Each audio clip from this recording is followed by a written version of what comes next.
Hello and good morning. I'm here with Lory Kehoe from Coinbase. Thank you very much for joining us. Good morning. Thank you. Lory, could you explain your role at Coinbase and what is it you do? Sure. So I've just taken on a new role here at Coinbase, and that is to lead business development and more specifically ecosystems for the Europe, Middle East and Africa region.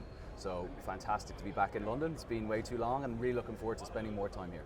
Brilliant. Speaking of London, your first time at FMLS? It is. And your impression so far? It certainly won't be the last time I attend it, right? So Great that's a good sign. Excellent. And so I'm going to go straight in there, Lory. I apologise, but it's impossible not to start with events surrounding FTX. What was the immediate impact upon Coinbase and the Coinbase reaction to the collapse? Yeah, look, I think it's been a really disappointing and challenging period. There's no doubt about that.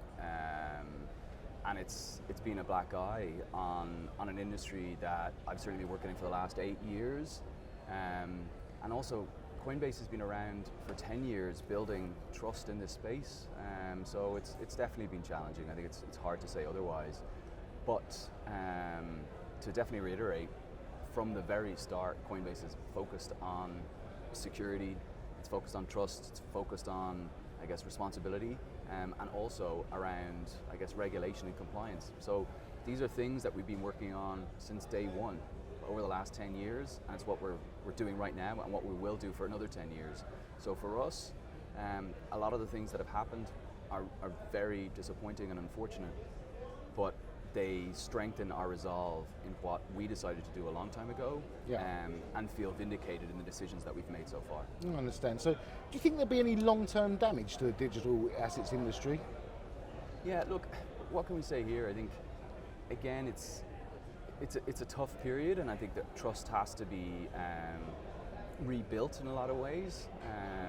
And a lot of work has gone on educating, I guess, corporates and governments around the world about the space, and more work will have to be done in relation to that. But I think it's also, in moments like this, it's really important to take a step back, and also to look at that there's still a huge amount of activity taking place, a huge amount of building taking place. And so let me give you concrete examples as to what they are, and why actually I'm hopeful. I'll move beyond that, and actually why I am still energized by the industry, which is kind of hard at the moment for people to say, but genuinely I am. So number one is, even if the UK, we look at it here, the FCA is testing how blockchain can be used in relation to bond issuance, right? So that's happening here, happening now. That's number one. Number two, we see the DTCC in the US.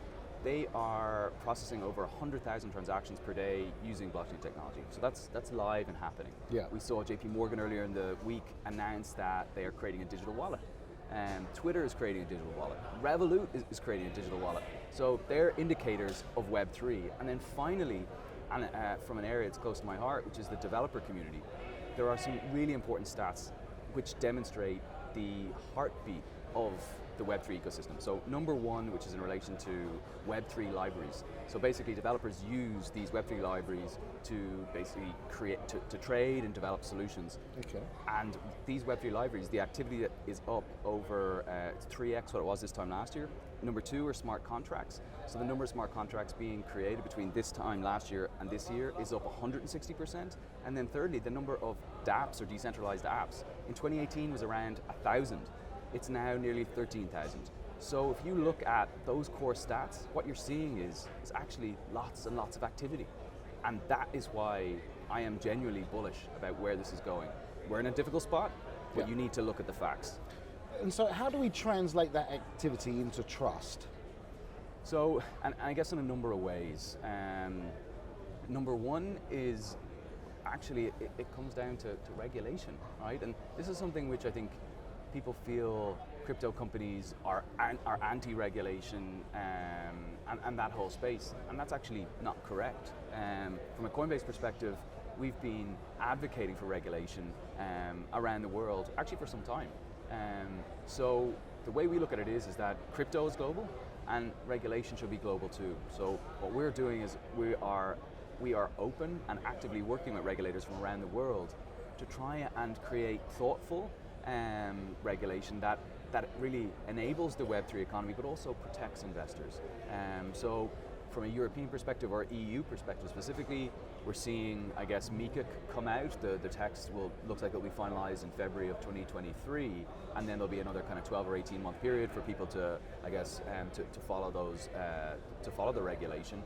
It'd be great if that standard that's coming out of Europe was then mirrored in other jurisdictions, so that what we have is I guess, a clear rule set, rules of the road. Yeah.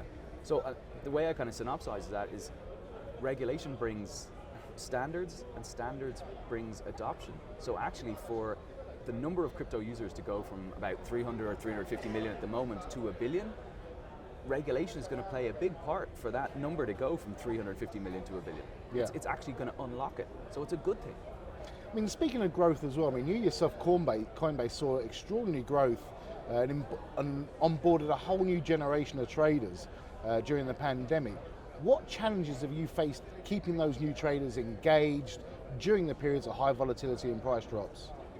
Look, the key thing for us is, I guess, doing what we've always done, which boils down to two principles. One, building easy to use products, and being trusted, right? And so they are core tenets, and what Coinbase was built on by Brian Armstrong 10 years ago. And we're still sticking to those things. So when it comes to, I guess, bringing on new users or helping people remain active on the platform, it's about creating really good products that people want to use. Yeah. And it's about making, I guess, creating new products and dropping new features. So if you look in your Coinbase app or your Coinbase wallet, you'll see new features. Yeah. Nearly every week there'll be a new feature that comes out relative to one of our products. So that's the way we're continuing to evolve. We're listening to our users, whether they be on the institutional side or whether they be on the retail side. What are the features that they want? We listen and then we build. And then that's what you see appear in your app. Excellent. So, I mean, also during the pandemic, I understand that Coinbase closed your San Francisco head office. Is that correct? Because you were one of the first or the biggest high-profile companies to be remote first only. And so, what changes in company culture and productivity have you seen or the company seen, and are there any plans for a reversal? So actually our San Francisco office is still open and I'm actually going there next week. So I think that was as part of COVID and around the world we follow the guidelines that were put forward by the various governments and states and so forth. So there are obviously periods where the office was shut in the same way offices were shut in the UK and in other parts of the world.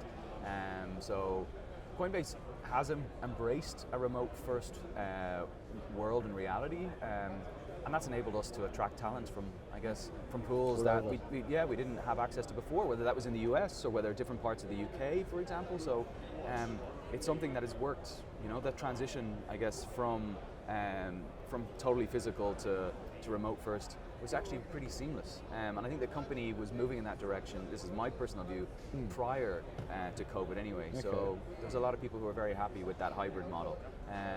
And that kind of hybrid model remains. So we have an office here in London, and it was there yesterday. Fantastic seeing people in real life. But actually, I do spend a lot of time working from home as well. So I think that flexibility, like a lot of different companies, is very important. Okay, brilliant. So, I mean, since its inception in, 2012, Coinbase has always had a strong reputation for innovation. I know that's something you're very heavily involved in. What can we expect from you guys in next year, and what will the focus be? Look, 2023 is, there's a lot of stuff that's going to happen. So, but primarily, we're going to do what we've always done. We're going to build great products that are secure, that are trusted, responsible, that are regulated and compliant, and that are user-focused. So they are core deliverables. We're going to keep doing the things that we've always done. For me personally, I'm very much looking forward to working a lot more across Europe. So here in the UK, in Germany, in the Netherlands, in France, in Spain, and so forth. Most specifically and primarily actually here in the UK. So working with developers, working with the Web3 community, and working with universities. So around seeing how we can partner on research, seeing how we can partner on education, how we can enable Web3 companies to use Coinbase tools to develop amazing products that are going to reach millions of people around the world. So really excited about getting kind of stuck in to support the community here. Excellent. Look forward to reporting those on Finance Magnates, hopefully on an exclusive basis. But lastly, I just want to ask from a personal, how was your own journey into crypto, into the blockchain and crypto world? Look, It has been, yeah, very interesting. A long time ago, I went to Hong Kong back in, I think it was 2015, and met a friend of mine who I went to high school with, and was asking him about, what's the tech scene in Hong Kong like? And he mentioned blockchain, and I had really, this is the benefit of having a little bit of time off, and I started watching some BBC videos actually about what blockchain is. There was a panorama piece on what is Bitcoin, what is blockchain, and it caught my fascination, and I had time to look up question after question, sitting on a beach, not with a huge amount to do. And so I suggested the idea to my old boss, a partner in Deloitte, and we ended up writing a paper together. We ended up winning some work with one of the banks, and one thing led to another. We built a center of excellence for the EMEA region.